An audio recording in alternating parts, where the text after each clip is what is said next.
Imagine a glittering Denver gala, 200 suits and dresses toasting my brother's shiny new title. I'm shoved in the back, a nobody in their eyes, when he grabs the mic and spits venom. Hey, my sister's here, still a lost cause, bumming around with her pathetic little dreams. The room roars with laughter, vicious, like knives slicing through me. My mom's gaze drops to her plate, my dad's jaw tightens, and not a single soul stands up for me. They don't know I just walked out of a war room, that I've stopped cities from burning, that my name's buried in classified files. My blood boils, my nails dig into my palms, ready to scream, then the doors crash open. A SWAT captain in tactical gear storms in, her voice cutting through the mockery. Director, your orders? Silence chokes the room. My brother's face collapses. My mom's fork clatters. I rise, fury and pride blazing in my chest, and stare into the camera. I'm Claire Donovan. I'm 35 years old. I'm not their punching bag, I'm the one who saves lives. Drop a hi in the comments if you're ready for the truth, and let's rip this story open. Snow crunched under my boots as I stepped out of the rental SUV, parked 20 feet from the glowing porch of my childhood home in Highlands Ranch, Denver. It was December 2025, and the air smelled of pine and gingerbread, the kind of scent that screams Christmas in Colorado. The house hadn't changed in 8 years, white clapboard siding, a wraparound porch strung with twinkling lights, a mailbox still stenciled Donovan family in my dad's precise handwriting. But inside, everything felt foreign. My mom's text echoed in my head, if you're in town, stop by. No big deal. No warmth, just obligation. I was the ghost who only showed up when someone died or when the holidays turned passive-aggressive. I pushed open the front door, and the chatter inside dulled, like someone hit mute. My mom, Susan, barely glanced up from arranging a tray of peppermint cookies. Oh, you made it, she said, her voice flat as the frozen lawn. No hug, no smile. My dad, Tom, looked over his newspaper, gave a curt nod, and went back to reading about the Broncos. My brother, Mark, lounged by the fireplace, scrolling his phone, probably polishing his LinkedIn for tomorrow's gala. Well, look who's back, he said, smirking. Still doing whatever it is you do? Freelance barista in Thailand? His laugh stung, sharp as the wind outside. I forced a tight smile, my jaw clenched. They didn't know I'd just debriefed a counterterrorism unit in D.C., that I'd walked through deserts to stop cartels, that my scars told stories they'd never hear. I slipped downstairs to the basement. My old bedroom was gone, replaced by my mom's yoga studio, mats, mirrors, and a diffuser pumping lavender. Under the stairs, I found a dusty shoebox, the last trace of me, a high school track medal, a math Olympiad certificate, a faded photo of me grinning at 16. My chest tightened. This house had erased me. Then, soft footsteps. My sister, Emily, stood there, her eyes bright but hesitant. I knew you'd come, she whispered, pressing a gala ticket into my hand. Mark's the star, but you're more. Her voice trembled, like she saw something in me no one else did. I tucked the ticket in my pocket, my heart pounding. If only she knew the weight I carried, or the storm that was coming.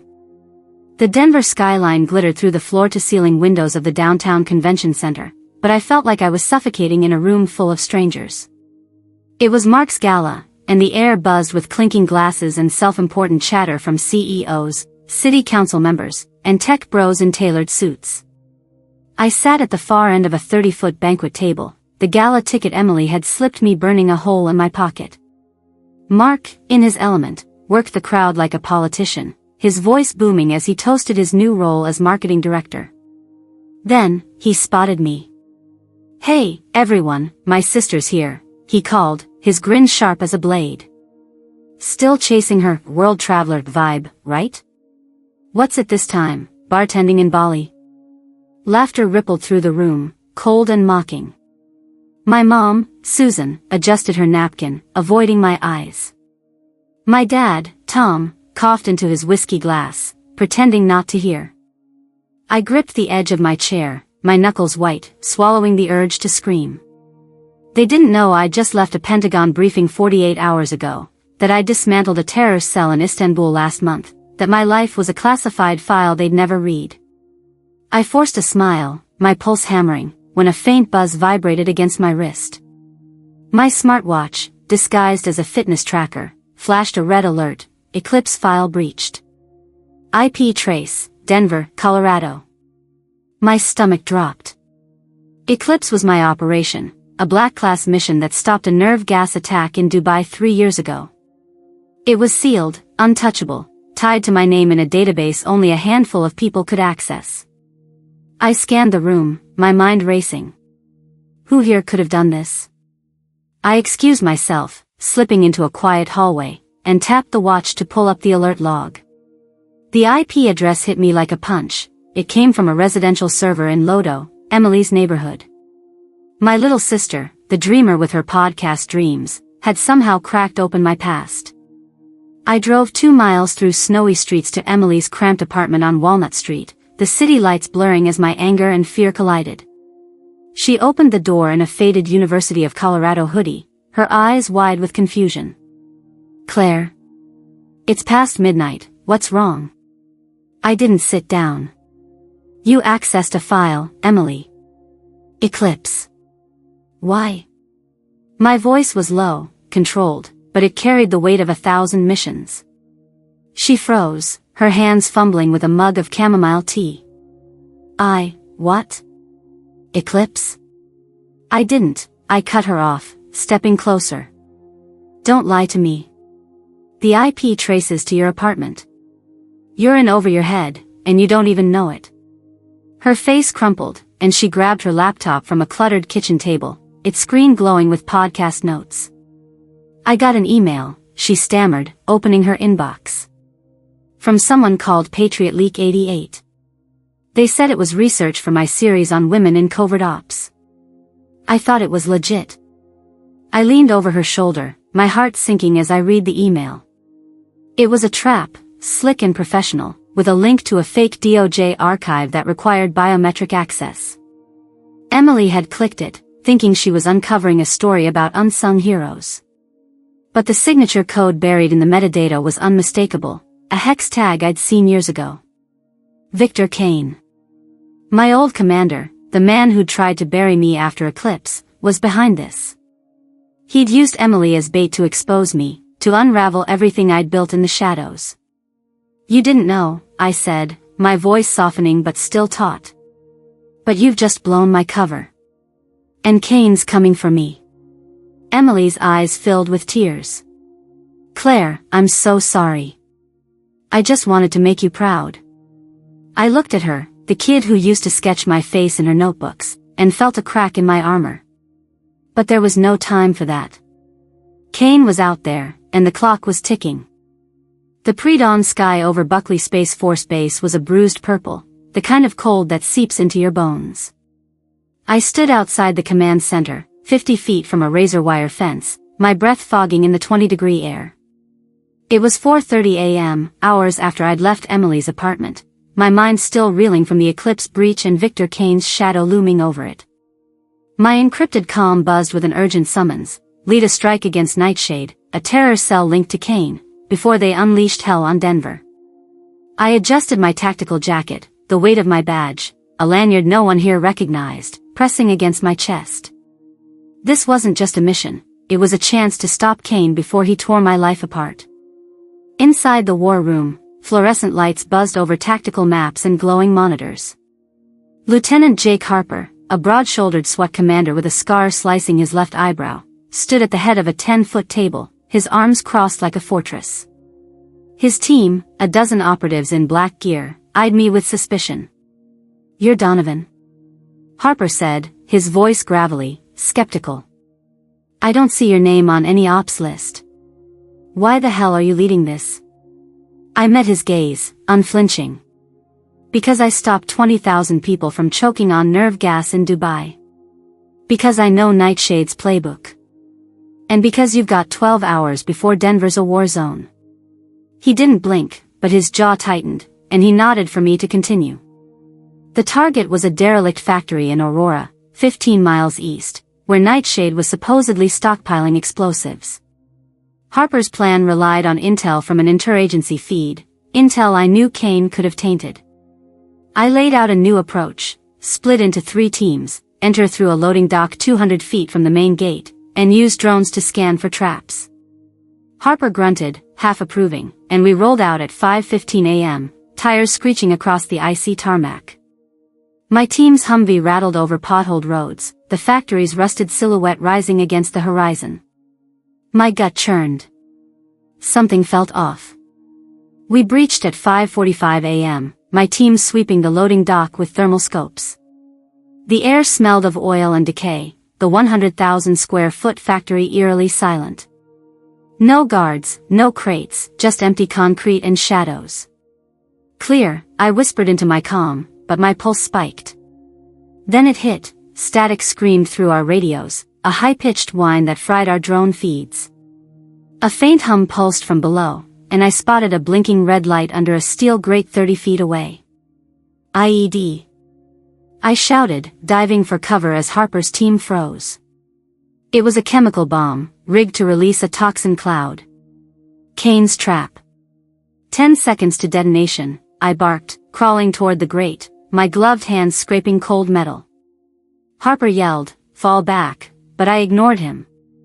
I'd seen this setup before, Kane's signature, a failsafe to wipe out entire squads. My fingers found the wiring panel, a tangle of red and blue under a digital timer. 6 seconds, 5, sweat stung my eyes, but my hands were steady. I yanked the blue wire at 3 seconds. The hum died.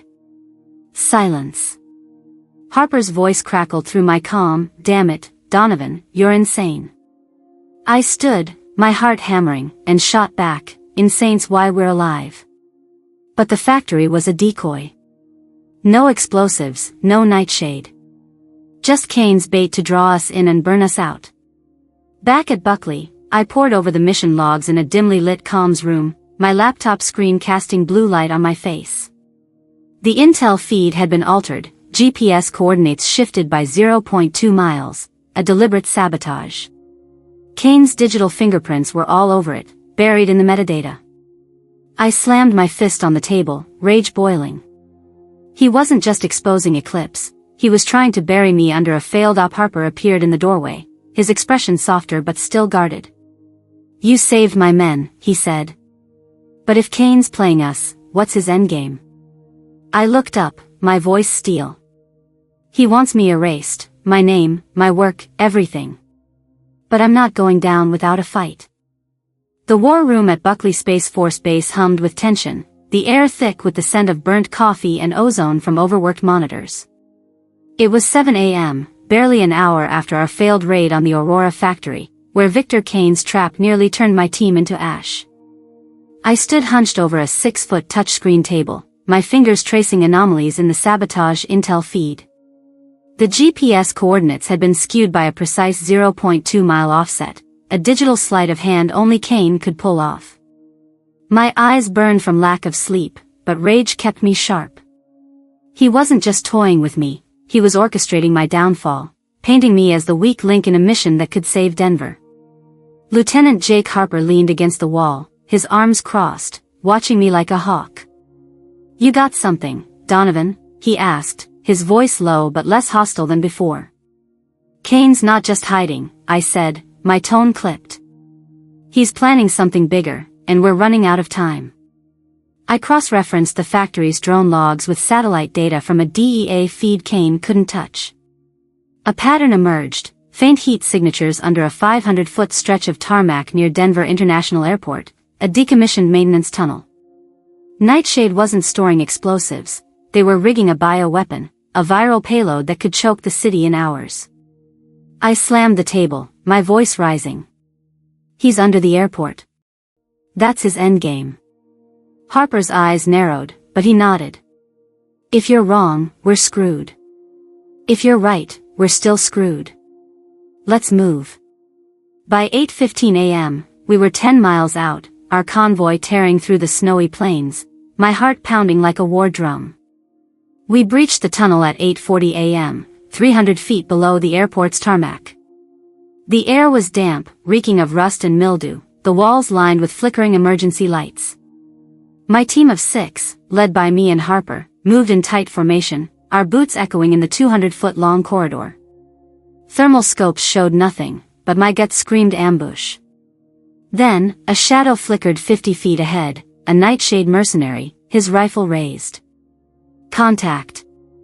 Harper shouted, and gunfire erupted, bullets sparking off concrete. I dove behind a rusted pipe, my comm crackling with orders. Flank left, suppress. I called, my voice steady despite the chaos. We pinned the mercenary, but he wasn't alone. A second figure emerged, dragging a steel case wired with blinking LEDs, a bioweapon disperser, set to aerosolize a pathogen in 90 seconds. I sprinted forward, my pulse roaring, as Harper covered me with suppression fire. The mercenary lunged, his knife grazing my arm, but I twisted his wrist, disarming him in one fluid motion. He hit the ground, groaning, and I zip-tied him to a pipe. Who's running this? I demanded, my voice like steel. He smirked, blood trickling from his lip. Kane says you're already dead, Donovan. You just don't know it. My blood ran cold, but the timer on the disperser ticked down, 20 seconds. I pried open the case, my fingers navigating a maze of wires and a biometric lock. Harper yelled, "Get out, now," but I didn't flinch. I'd cracked Kane's locks before. At 10 seconds, I bypassed the lock, severing the trigger wire. The timer froze at 3 seconds. Silence fell, broken only by my ragged breathing. We dragged the mercenary to the surface, his intel confirming Kane's plan, a bioweapon attack to cripple Denver, framed as my failure. But worse, Kane had sent a falsified report to the FBI, branding me a rogue operative leaking classified data. Harper handed me the report, his face grim. "This says you sold out Eclipse. They're coming for you." I clenched my fists, fury and betrayal twisting in my gut. Kane wasn't just targeting my mission, he was rewriting my life, turning my sacrifices into treason.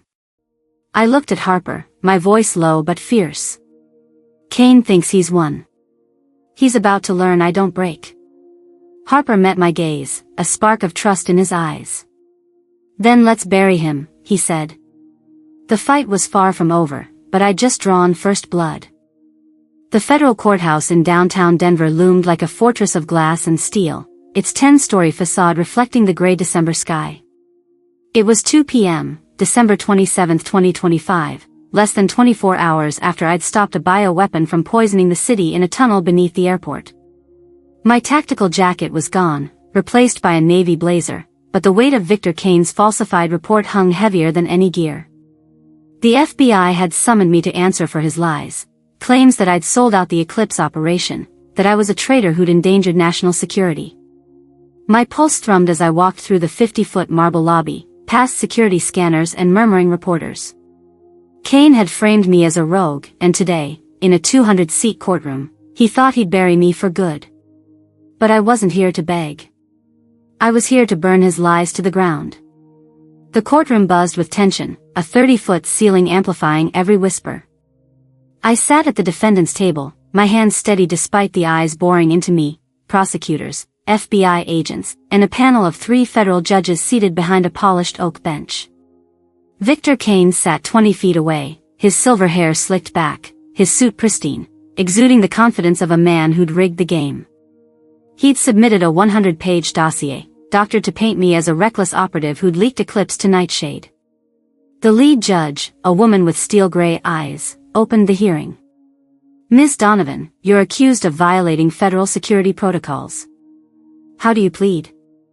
I stood, my voice clear and unshaken. "Not guilty. And I'm not here to plead, I'm here to prove who the real traitor is." I placed a USB drive on the table, its black casing glinting under the courtroom lights. "This contains unedited body cam footage from the airport tunnel, drone logs, and Nightshade's intercepted comms," I said, my words cutting through the room. "It shows Kane's sabotage, his bioweapon plan, and his attempt to frame me." Kane leaned forward, his smirk faltering. "That's fabricated," he snapped. "She's desperate, spinning conspiracies to save herself." The judges exchanged glances, but I didn't flinch. I plugged the USB into the courtroom system, and the 10-foot screen behind me flickered to life. Grainy footage played, my team breaching the tunnel, gunfire flashing, the bioweapons timer ticking down to 3 seconds. My voice echoed through the speakers, calm and precise: "Bypass the lock, sever the trigger." The room went silent as the timer stopped, proof I'd saved lives while Kane's lies unraveled. Then, the doors swung open, and Emily stepped in, her boots clicking on the marble floor. She carried a laptop, her face pale but resolute. "I'm Emily Donovan," she said, her voice trembling but firm. "I was tricked into accessing the Eclipse file by an email from Patriot Leak 88, sent by Victor Kane." She connected her laptop, projecting the email's metadata on the screen: IP traces, timestamps, and Kane's digital signature, bouncing through a DC server but unmistakably his. Gasps rippled through the courtroom. Kane shot to his feet, his face red. "This is a lie. I've never seen that email." But the evidence was ironclad. I turned to the judges, my voice like a blade. Kane didn't just betray me, he betrayed every life I saved in Dubai, every operative who trusted him. If I'm a traitor, arrest me. But don't let his lies erase the truth. The lead judge's gavel cracked like thunder. "Mr. Kane, you're under arrest for falsifying federal records and endangering national security." 2 marshals cuffed him, his protests drowned by the room's stunned silence. The judges cleared my name, their ruling swift. Claire Donovan acted with exemplary courage. I exhaled, relief and fury mixing in my chest. Facing the camera, I spoke directly to you. The truth doesn't need a loud voice, it needs someone to stand for it. I did, and I'm still standing. The courtroom faded behind me, but the fight felt far from over. Kane was down, but his shadow lingered. The snow fell softly outside the Donovan family home in Highlands Ranch, blanketing the 20-foot driveway in a quiet hush. It was December 28, 2025, just past 6 p.m., a day after I'd walked out of the Denver federal courthouse. Victor Kane's lies shattered and my name cleared. The weight of the trial lingered, but tonight, I stood on the familiar porch, its Christmas lights casting a warm glow across the 10-foot wraparound. The smell of roasted chestnuts and mulled wine drifted through the cracked front door, a stark contrast to the cold distance I'd felt here days ago. My heart thudded, not from fear, but from a fragile hope. For years, I'd been the outsider, the disappointment. Tonight, I wasn't sure what I'd find inside. I stepped into the living room, the 15-foot space crowded with family photos and a crackling fireplace. Susan, my mom, looked up from setting a platter of cranberry scones, her eyes widening. "Claire," she said, her voice soft, almost broken. She crossed the 8-foot gap between us and pulled me into a tight hug, her hands trembling against my back. "I was wrong," she whispered. "I thought you'd given up on us, but you were out there saving the world." Tears pricked my eyes, but I held them back, nodding silently. Tom, my dad, stood by the 6-foot dining table, his usual stoic mask crumbling. He walked over, his 200-pound frame hesitant, and gripped my shoulder. "I didn't see you," he said, his voice thick. "Not the real you. I'm sorry, kid." His words hit harder than any mission briefing. Mark, my brother, lingered near the staircase, his usual smirk gone. He rubbed the back of his neck, eyes on the floor. "I called you a nobody," he said, stepping closer, his voice low. "I was wrong, Claire. You're tougher than any of us." I swallowed, the sting of his past taunts fading under his sincerity. Emily, my sister, sat on the couch, her laptop closed for once. She stood, her eyes glistening. "You're my hero," she said, her voice cracking. "I messed up with that file, but you still fought for us." She hugged me, and for the first time in years, I felt anchored, not adrift. Susan gestured to the wall by the fireplace, where a new frame hung beside Mark's MBA diploma. It held a photo of me in my navy blazer at the courthouse, my head high, captioned, Claire Donovan, counterterrorism director. My throat tightened. Then, a small figure approached, a 7-year-old boy from a local veterans charity, his mom trailing behind. He pressed a handmade snowflake ornament into my hand, his voice shy. My mom says you kept my dad safe overseas. Thank you. I knelt, meeting his eyes, and pinned the snowflake to my jacket. Thank you, I said, my voice catching. I faced the camera, my heart full. This is what it means to be seen, not just by family, but by those you fight for. Stay with me for what's next.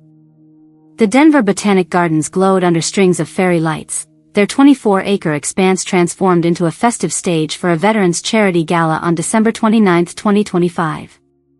I stood on a 10-foot wooden platform, facing a 200-person crowd bundled in coats against the 25-degree chill. The air carried the scent of evergreen and hot cider, a reminder of the season's warmth despite the snow-dusted ground. Just 24 hours ago, my family had finally seen me, not as a failure, but as Claire Donovan, the woman who'd fought in the shadows. Now, I was here to turn that light outward, to inspire others who felt unseen. My navy blazer felt like armor, the handmade snowflake ornament from the boy at my family's house pinned proudly to its lapel. I gripped the microphone, my voice steady but charged with fire. For years, I was invisible, to my family, to the world. They called me a nobody, a dropout chasing pointless dreams. But I learned something in the dark: your worth isn't what others say, it's what you do when no one's watching. The crowd leaned in, their faces a mix of veterans, families, and locals, their breath visible in the cold. I stopped a bioweapon from destroying Denver, not for applause, but because it was right. If you've ever felt overlooked, know this: your fire burns brightest when you stand up, even if you stand alone. I paused, scanning the crowd, my heart swelling. I'm launching the hashtag #StandUnseen challenge. Share your story of overcoming doubt, on social media, in the comments below, anywhere. Let's show the world what the unseen can do. Applause erupted, raw and heartfelt, echoing across the 100-foot garden. I smiled, my voice rising. This isn't just my story, it's ours. Join me, and let's make the invisible undeniable. Facing the camera, I added, drop your story in the comments, share this video, and let's keep this fire burning. The crowd cheered, and I stepped off the stage, feeling not just seen, but unstoppable. Snowflakes danced in the twilight glow of Cheeseman Park, their delicate spirals catching the light of a 50-foot Christmas tree at the park's heart. It was December 30, 2025, the air a crisp 20 degrees as I sat on a wooden bench, a steaming coffee cup warming my hands. The 10-acre park hummed with holiday cheer, kids sledding down a nearby hill, families snapping photos, but I felt a quiet peace, a stillness I hadn't known in years. Just days ago, I'd been a ghost to my family, a target for Victor Kane's lies. Now, my name, Claire Donovan, was spoken with respect, my story rippling beyond Denver. I looked at the snowflake ornament pinned to my coat, a gift from a boy whose father I'd kept safe, and smiled. Facing the camera, my voice was soft but firm. I used to think silence was my shield, hiding my truth to protect others. But I learned silence isn't strength. Strength is standing tall, even when the world calls you a nobody. Every step I took, from facing Kane to finding my family, taught me that. I leaned closer, eyes steady. Here's your challenge: every day, do one thing to claim your worth. Write a goal, thank someone, face a fear. Your value starts with you. I raised my coffee cup, snow dusting my hair. Thanks for walking this path with me. Share where you're watching from in the comments, hit subscribe, and let's keep shining. This is Claire Donovan, signing off.